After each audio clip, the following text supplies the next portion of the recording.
Hello, I'm Carl, and today I would like to talk a bit about politics. So, uh, this is actually the 26th of November, but I'm currently got Prime Minister questions playing on my laptop because I haven't seen it yet. I did try to write it down so I could answer questions, so I could tell people what was going on, but what I'm going to do is I'm going to watch it and report back to you as I'm watching it so that I don't break copyright, otherwise I would just play it over the speaker. So it's starting now. So I'll give you my reactions. Okay, so he's explaining that it's his last day of virtual meetings, meaning that he goes out of self-isolation tonight. Because if you didn't know, the Prime Minister came into contact with one of his MPs about 2 weeks ago, who became positive for COVID-19. So obviously the Prime Minister had to isolate in due course. So this is his last day being virtual. He's basically saying, as he would normally say every week, that he has had meetings and will basically continue to have further such meetings later that day, but obviously these are virtual meetings.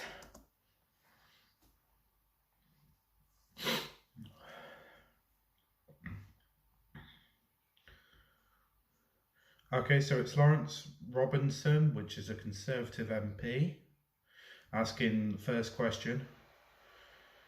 And he's asking the Prime Minister to guarantee that he reaches that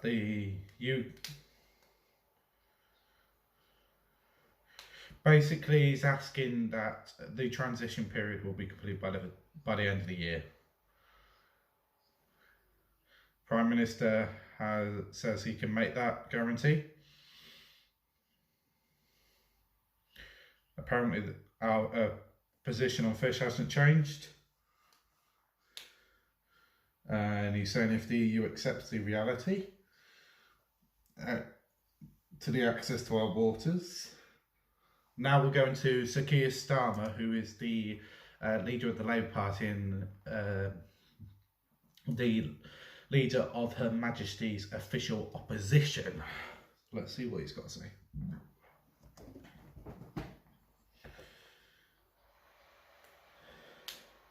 Okay, so he's starting off by saying that today, e.g. yesterday, is the day of, down here as well, the International Day of Elimination of Violence Against Women and Girls.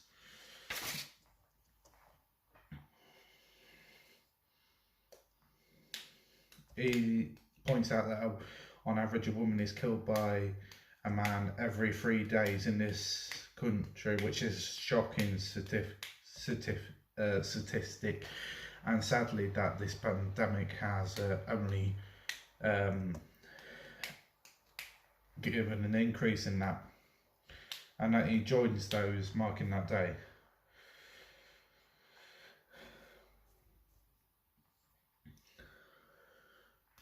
So he's saying that the Prime Minister may remember about the ministerial code, the foreword to the ministerial code. There must be no bullying, no harassment, no leaking, no misuse of taxpayers' money, no mislead of conflicts of interest. That's 5 promises in 2 instances. So he's asking how many promises does he, so he asks how many promises so Keir Starmer is asking the Prime Minister how many of those promises does he think his ministers have kept to.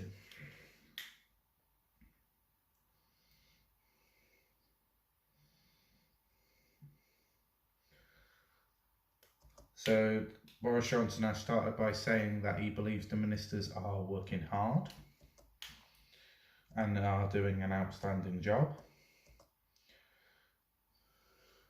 in delivering the people's priorities, and that's what they will continue to do. And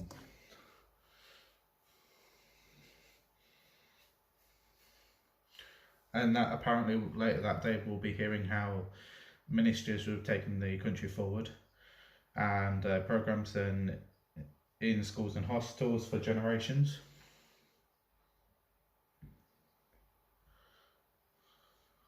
So he's just said if Keir Starmer basically wants to make any allegations against individual ministers or their conflict, he's welcome to do so, and the floor that is his. So Keir Starmer's immediately just got up and said that he didn't really hear an answer there. So he's going to go through the commitments, starting with bullying harassment, and he's saying that the former and independent advisor on ministerial standards concluded that the Home Secretary's behaviour was in breach of the ministerial code, and can be described as bullying, which means insulting or intimidating behaviour or making an individual feel intimidated, or put down. So he's asking the Prime Minister what message does he think it sends that the independent advisor has resigned, but the Home Secretary is still in post.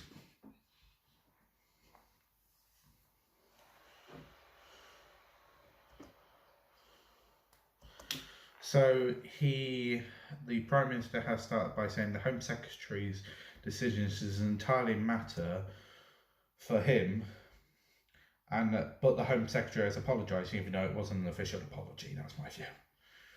And he is basically saying that, frankly, he is saying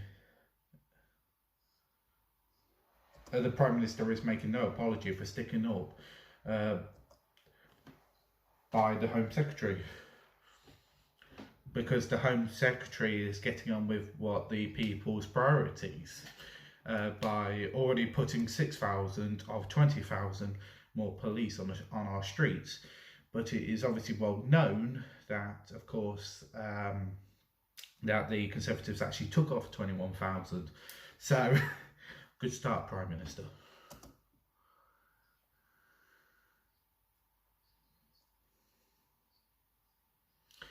Okay, so he's going on about the Australian style points based system, which I'll get onto in another video. Apparently the Home Secretary is showing determination to get on with her job.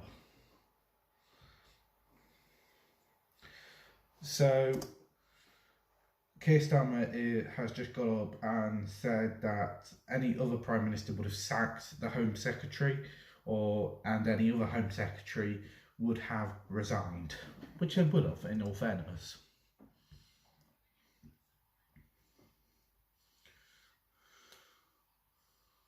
So that's one broken thing altogether already. So Keir Starmer is now going on about no leaking. Okay, so Keir Starmer is going on about repeated leaks of the national.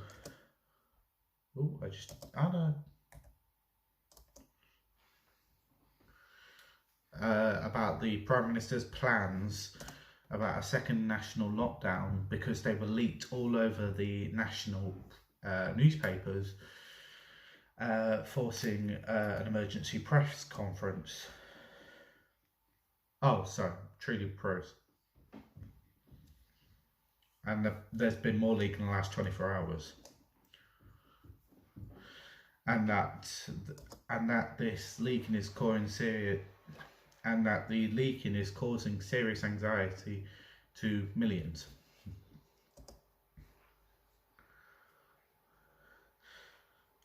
So Keir Starmer has acknowledged that there is actually an inquiry underway.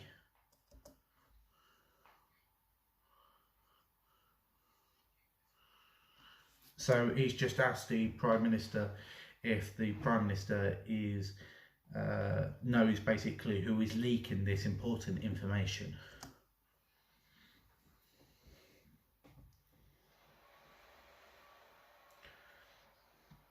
Okay, so the Prime Minister is saying that he's already told the Speaker of the House that once they have any information on this, that they will actually bring this forward.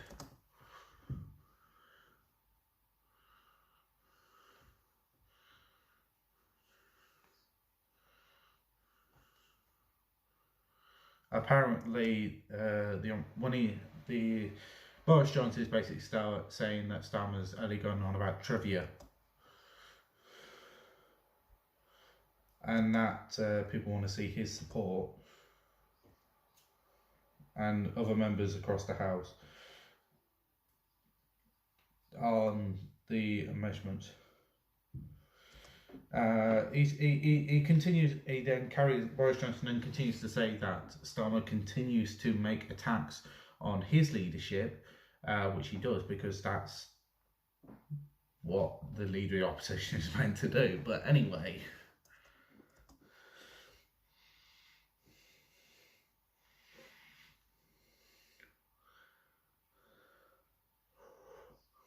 okay, so Boris Johnson has just said if the leader of the opposition could explain. Now, I have a feeling this is going to be going on about recent events with the previous leader of the Labour Party. Yeah, he is. Okay, so Johnson is going on about why the Right Honourable Member for Islington North, otherwise known as Jeremy Corbyn, is still a member of the Labour Party, and is asking, does he support does he continue to support the Right Honourable Member his continued membership of the Labour Party? Yes or no? Oh, Mr. Speaker, the Speaker of the House, so Sir Lindsay Hoyle, who was the Speaker of the House, basically, you do not backchat. If the Speaker gets up, you shut up, basically. The Speaker has just got up, so I'll see what he's got to say. Okay, so he's answering the question.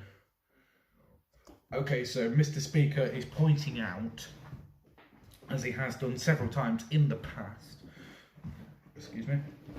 So as I was saying, Mr. Speaker, the Speaker of the House is pointing out that it's Prime Minister's questions, it's not Leader of the Opposition questions. Boris Johnson keeps on doing this, and the Speaker has to keep on pointing this out. Ooh, okay. Keir Starmer's just about to get up. Boris Johnson's still going on. So, okay, the Speaker is saying that he thinks he'll make that decision.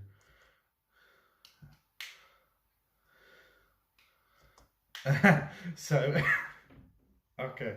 So the Speaker of the House has just said that he thinks he'll make that decision on what question time it is, and that they've got the sound on, and he doesn't want to lose it. So obviously, I would interpret that as some sort of threat, as sort of shut up. I'm the Speaker of the House. You'll do as I say.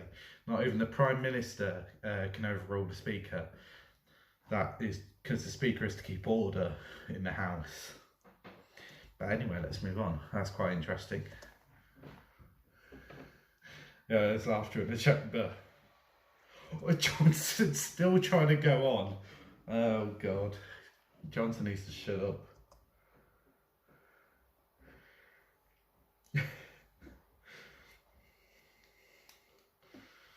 Okay, so Keir Starmer is saying that the difference between him and Johnson is that Keir Starmer is tackling the issues in his party, whilst the Prime Minister is running away from his issues. And the Prime Minister is clearly quite annoyed by that, because he's trying to speak, but unfortunately he's not able to speak because he's being drowned out. And obviously the Speaker could get up and tell him to shut up anyway.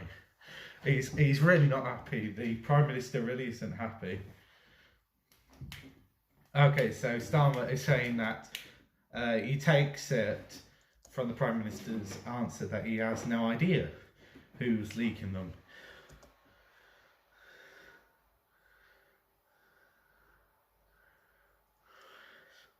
Okay, so he's going on about the next code of the Ministerial Code, no misuse of taxpayers' money.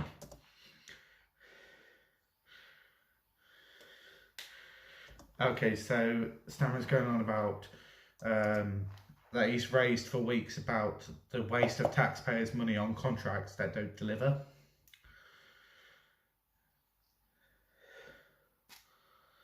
Okay, so in a recent Cabinet Office report, not 15 million unusable PPE equipment, but actually 180 million of unused.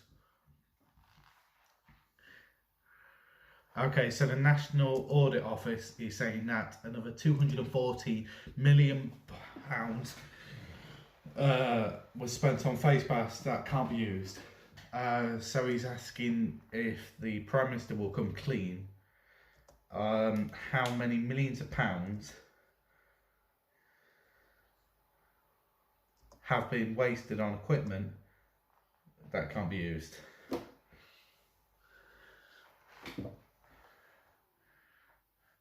Okay, so obviously Johnson is obviously going to lie his way around through this, because no decent Prime Minister wants to be answering questions if you can avoid it. But this is what he's saying: Mr. Speaker, I actually 99.9% of the PPE. He goes, which is hard. Okay, so he's claiming that 99.9% of the PPE was actually usable, basically.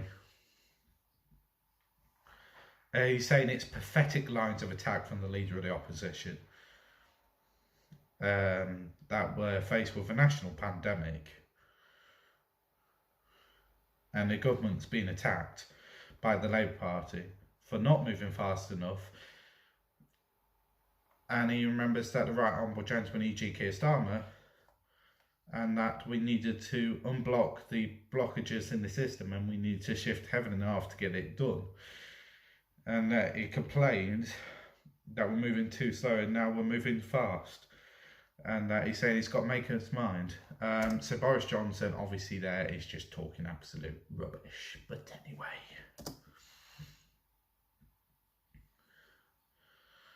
So Starmer's saying either that it's obvious, either the Prime Minister doesn't know or he doesn't care.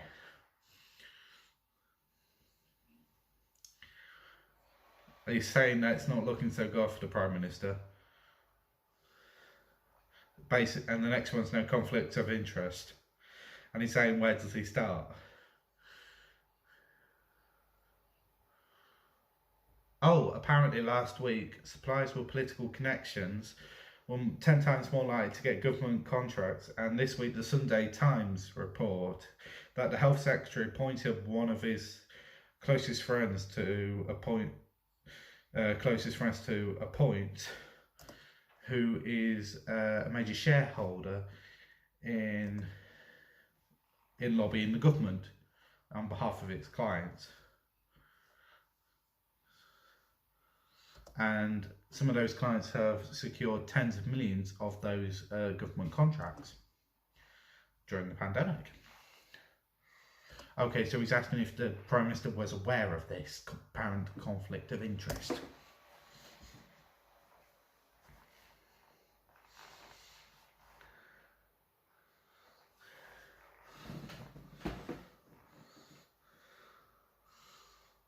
Okay, so the Prime Minister saying if there was a conflict of interest, it'd be apparent in the contract. And he's complaining that Sir Keir Starmer is attacking the government, which is what he's meant to do. He's the leader of the opposition. That's their job, to attack the government and scrutinise the government. Johnson doesn't like to be attacked or scrutinised or told that where he's wrong.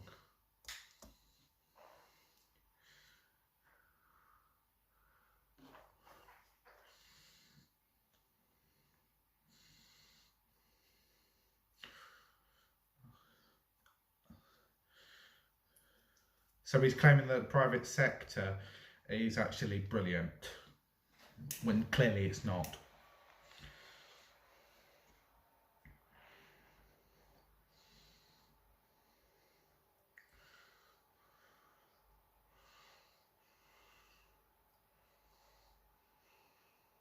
And apparently, it's the private sector's done well on getting a vaccine. Yeah.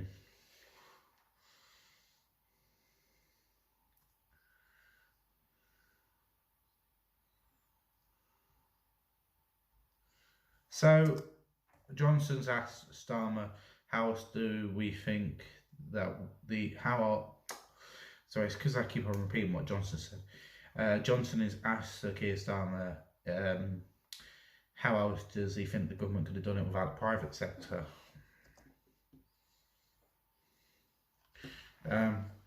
So Starmer's just said, no one's knocking the private sector, the government's knocking the taxpayer, which is factually correct.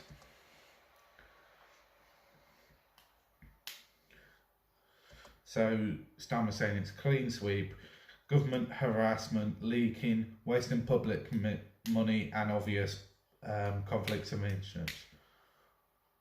One rule for the British public and one rule for the Prime Minister and his friends. So Starmer's now going on about contracts that don't deliver, which is quite a lot, and obviously in the amount of money that it wastes.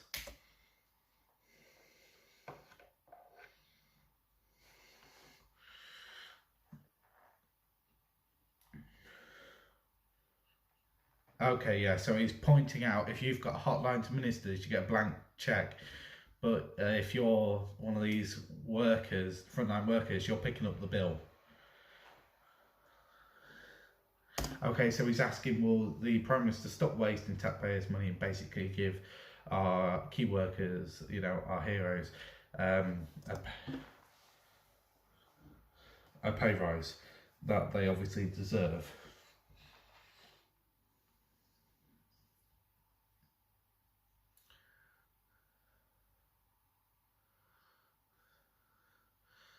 Okay, so he's saying it's the public sectors that have given money when they haven't. And he's just rambling on statistics at the minute. That's what the Prime Minister's doing. And it's obvious blandly rubbish.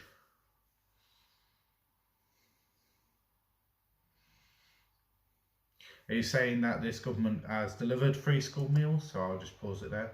He's saying that this government's delivered free school meals. Now, this was something, if you weren't aware, the government wasn't actually going to do. It was actually voted down. But because of the backlash from the British public, the government then U-turned on it because they did it in the first lockdown, but then they weren't going to do it over the half term. They then missed the half term and then said they were going to do it over Christmas. So the government has made a U-turn on this. So it's interesting that the Prime Minister is actually pointing this out because he's actually pointing out one of his own U-turns. But anyway.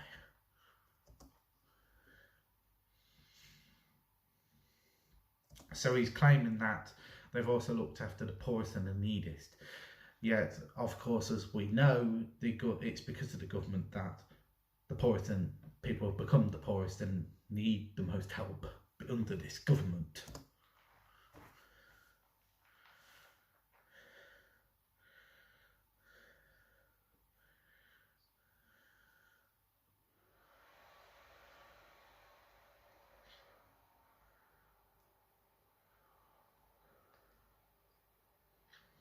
So he's saying that the Chancellor has... So he's claiming that the government understands the economy and that the government is taking the tough decisions. But of course, this government has borrowed the most any government has ever. This country is in the most debt it's ever been in. And anyone that says it's the Labour Party that bankrupted the country and that we're not in debt, well, frankly, they need to go start reading up some on actual facts and stop listening to Tory lies, because it was the bankers that bankrupted this country, which is interesting because Johnson stood up for the bankers. So that's very interesting to note. Labour did not bankrupt this country, and anyone that does say so should research it and not believe the Tory lies.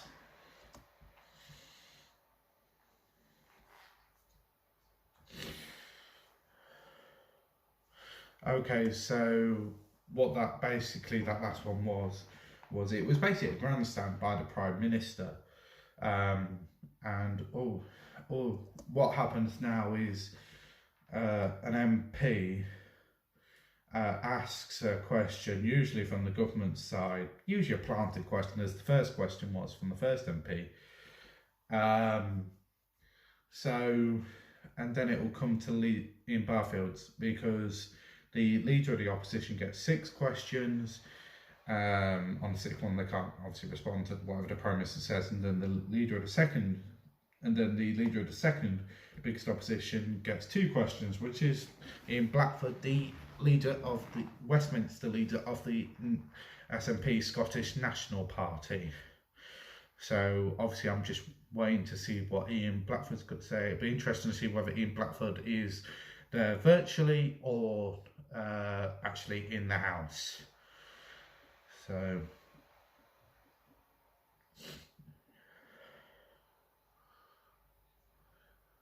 okay, Ian Blackford's virtual.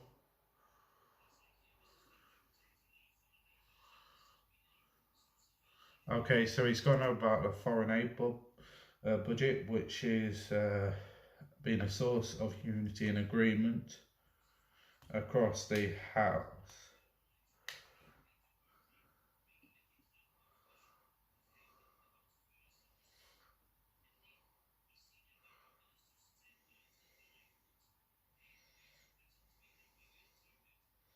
Okay, so it's nice that he's actually got bookshelves in the background, because it does actually look better when he has got bookshelves in the background, because every week without fail I actually do watch Prime Minister's questions, but this is the first time I've ever done a video. I did actually try to do making notes, but it just wasn't working for me, so you know, I'm doing it this way around.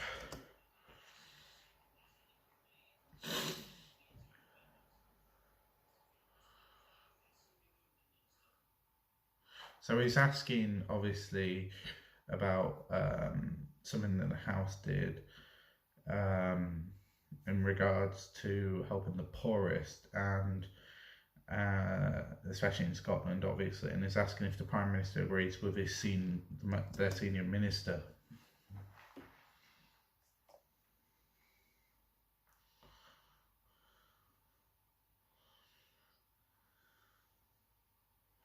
Okay, so Johnson is basically now just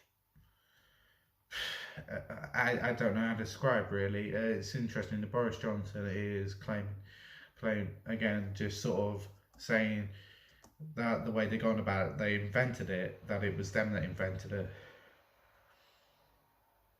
and that the country should be incredibly proud for the poorest and neediest. So again, something that he's already raised, or something he's already said to Sir Starmer.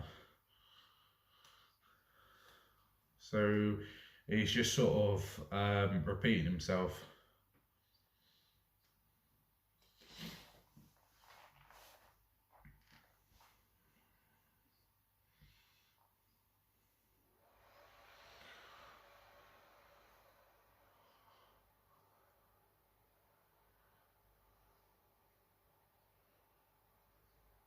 So he's saying that the money is a huge benefit to Scotland and overseas. And now we're going back to Ian Blackford.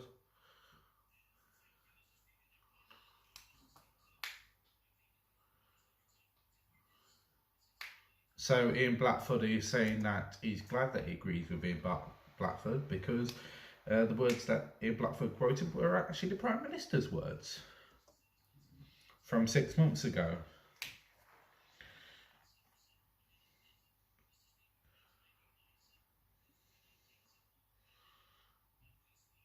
He's then going on about COVID-19 being a global pandemic.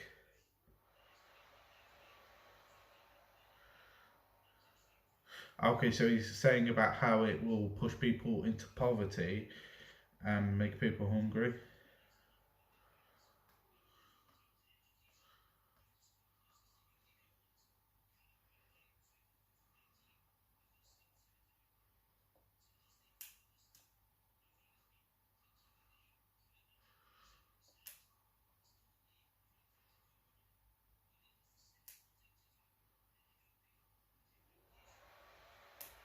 Okay, so he's asking the Prime Minister basically, does he agree with him that they need to basically help with the education of COVID-19? Is what I'm actually hearing.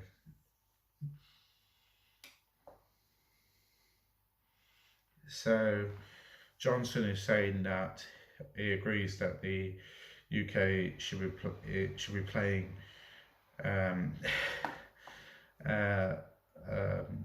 getting rid of COVID-19.